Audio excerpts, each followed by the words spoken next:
చుట్టుముట్టుకొని ఉన్నాయి. ముఖ్యంగా కడపలో చాలా మంది పేదవాళ్ళు ఉన్నారు.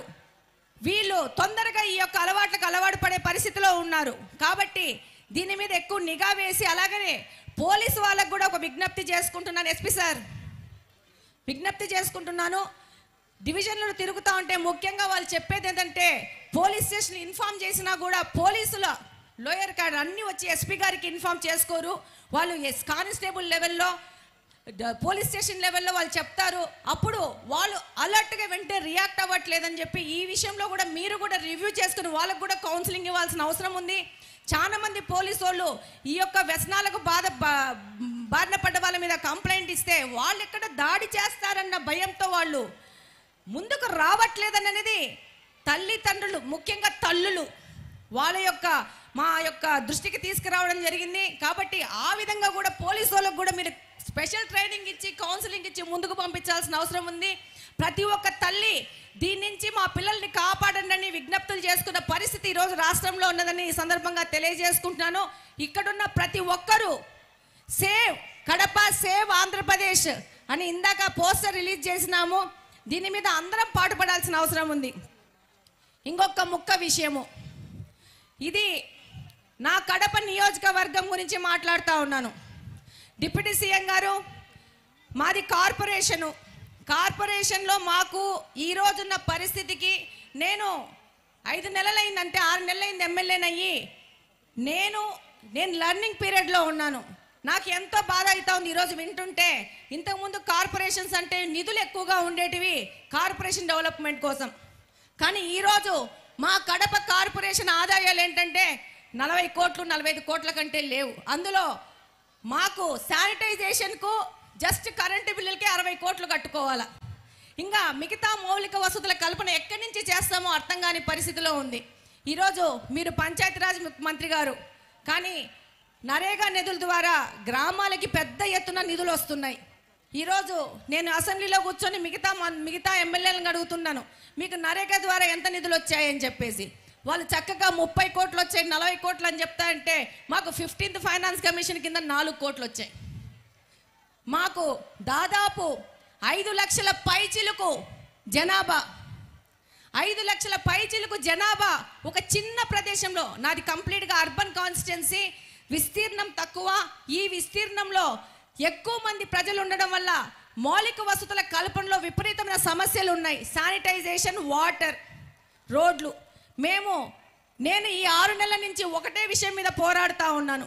మాకు మంచినీళ్ళు కావాలా.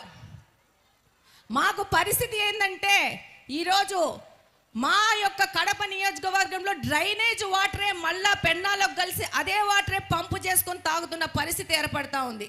మాకు వాటర్ ట్రీట్మెంట్ ప్లాంట్ లేదు. ఇది 20 సంవత్సరాలైంది కార్పొరేషన్ ఏర్పడి, జిల్లా హెడ్ క్వార్టర్స్ కడప. కానీ ఈ హెడ్ క్వార్టర్స్లో మనకు వాటర్ ట్రీట్మెంట్ ప్లాంట్ లేదు. పంపు చేసి బోర్లేసి నీళ్లు ఇళ్లకు సప్లై చేస్తున్నారు. అది 5-6 రోజులకు ఒకసారి నీళ్లు సప్లై చేసే పరిస్థితి ఉంది. మురికి నీళ్ళు వచ్చిన పరిస్థితి ఉంది. మాకు ఒక ఎస్టీపీ లేదు. మాకు ఒక సమ్మర్ స్టోరేజ్ ట్యాంక్ లేదు. ఈరోజు మేము డిసెంబర్లో ఉన్నాం. ఈరోజు కూడా 2-3 రోజులకు ఒకసారి నీళ్లు వదిలే పరిస్థితి ఉంది. నేను ఇప్పుడు ఈ విషయం ఎందుకు ఎత్తుతున్నానంటే, మాకేమన్నా నరేగా నిధుల ద్వారా వాటర్కి ఏమన్నా మాకు హెల్ప్ చేసే పరిస్థితి ఉంటా.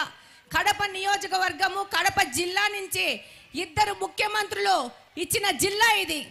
కానీ కడప హెడ్ క్వార్టర్స్లో మంచినీళ్ళు లేని చుట్టుముట్టుకొని ఉన్నాయి. ముఖ్యంగా కడపలో చాలా మంది పేదవాళ్ళు ఉన్నారు. వీళ్ళు తొందరగా ఈ యొక్క అలవాట్లకు అలవాటు పడే పరిస్థితిలో ఉన్నారు. కాబట్టి దీని మీద ఎక్కువ నిఘా వేసి, అలాగనే పోలీసు వాళ్ళకు కూడా ఒక విజ్ఞప్తి చేసుకుంటున్నాను. ఎస్పీ సార్, విజ్ఞప్తి చేసుకుంటున్నాను. డివిజన్లు తిరుగుతూ ఉంటే ముఖ్యంగా వాళ్ళు చెప్పేది ఏంటంటే, పోలీస్ స్టేషన్ ఇన్ఫార్మ్ చేసినా కూడా పోలీసుల లోయర్ కార్డ్ అన్నీ వచ్చి ఎస్పీ గారికి ఇన్ఫార్మ్ చేసుకోరు. వాళ్ళు కానిస్టేబుల్ లెవెల్లో, పోలీస్ స్టేషన్ లెవెల్లో వాళ్ళు చెప్తారు. అప్పుడు వాళ్ళు అలర్ట్గా వెంటనే రియాక్ట్ అవ్వట్లేదని చెప్పి ఈ విషయంలో కూడా మీరు కూడా రివ్యూ చేసుకుని వాళ్ళకు కూడా కౌన్సిలింగ్ ఇవ్వాల్సిన అవసరం ఉంది.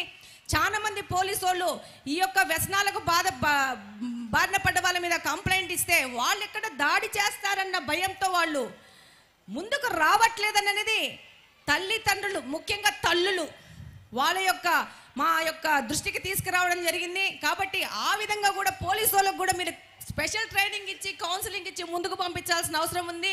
ప్రతి ఒక్క తల్లి దీని నుంచి మా పిల్లల్ని కాపాడండి అని విజ్ఞప్తులు చేసుకున్న పరిస్థితి ఈరోజు రాష్ట్రంలో ఉన్నదని ఈ సందర్భంగా తెలియజేసుకుంటున్నాను.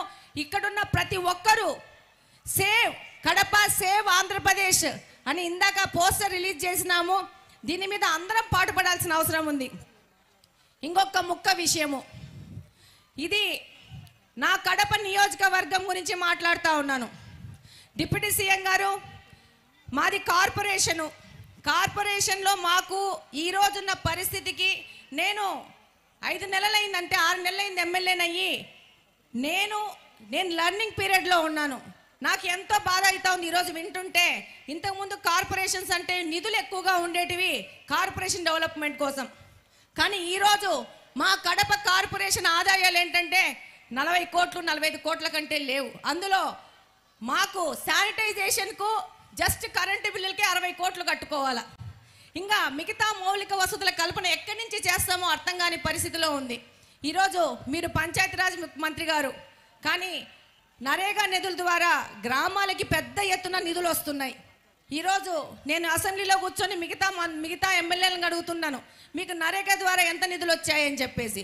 వాళ్ళు చక్కగా 30 కోట్లు వచ్చాయి, 40 కోట్లు అని చెప్తా అంటే మాకు 15th ఫైనాన్స్ కమిషన్ కింద 4 కోట్లు వచ్చాయి.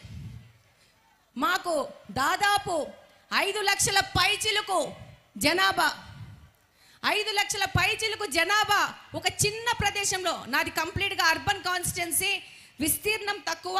ఈ విస్తీర్ణంలో ఎక్కువ మంది ప్రజలు ఉండడం వల్ల మౌలిక వసతుల కల్పనలో విపరీతమైన సమస్యలు ఉన్నాయి. శానిటైజేషన్, వాటర్, రోడ్లు. నేను ఈ 6 నెలల నుంచి ఒకటే విషయం మీద పోరాడుతూ ఉన్నాను. మాకు మంచినీళ్ళు కావాలా. మాకు పరిస్థితి ఏంటంటే ఈరోజు మా యొక్క కడప నియోజకవర్గంలో డ్రైనేజ్ వాటరే మళ్ళా పెన్నాలకు కలిసి అదే వాటరే పంపు చేసుకొని తాగుతున్న పరిస్థితి ఏర్పడతా ఉంది. మాకు వాటర్ ట్రీట్మెంట్ ప్లాంట్ లేదు. ఇది 20 సంవత్సరాలైంది కార్పొరేషన్ ఏర్పడి, జిల్లా హెడ్ క్వార్టర్స్ కడప. కానీ ఈ హెడ్ క్వార్టర్స్లో మనకు వాటర్ ట్రీట్మెంట్ ప్లాంట్ లేదు. పంపు చేసి బోర్లేసి నీళ్లు ఇళ్లకు సప్లై చేస్తున్నారు. అది 5-6 రోజులకు ఒకసారి నీళ్లు సప్లై చేసే పరిస్థితి ఉంది. మురికి నీళ్ళు వచ్చిన పరిస్థితి ఉంది. మాకు ఒక ఎస్టీపీ లేదు. మాకు ఒక సమ్మర్ స్టోరేజ్ ట్యాంక్ లేదు. ఈరోజు మేము డిసెంబర్లో ఉన్నాం. ఈ రోజు కూడా 2-3 రోజులకు ఒకసారి నీళ్లు వదిలే పరిస్థితి ఉంది. నేను ఇప్పుడు ఈ విషయం ఎందుకు ఎత్తుతున్నానంటే, మాకేమన్నా నరేగా నిధుల ద్వారా వాటర్కి ఏమన్నా మాకు హెల్ప్ చేసే పరిస్థితి ఉంటా. కడప నియోజకవర్గము, కడప జిల్లా నుంచి 2 ముఖ్యమంత్రులు ఇచ్చిన జిల్లా ఇది. కానీ కడప హెడ్ క్వార్టర్స్లో మంచినీళ్ళు లేని పరిస్థితుల్లో మేము అతలాకుతలం అవుతున్నాం.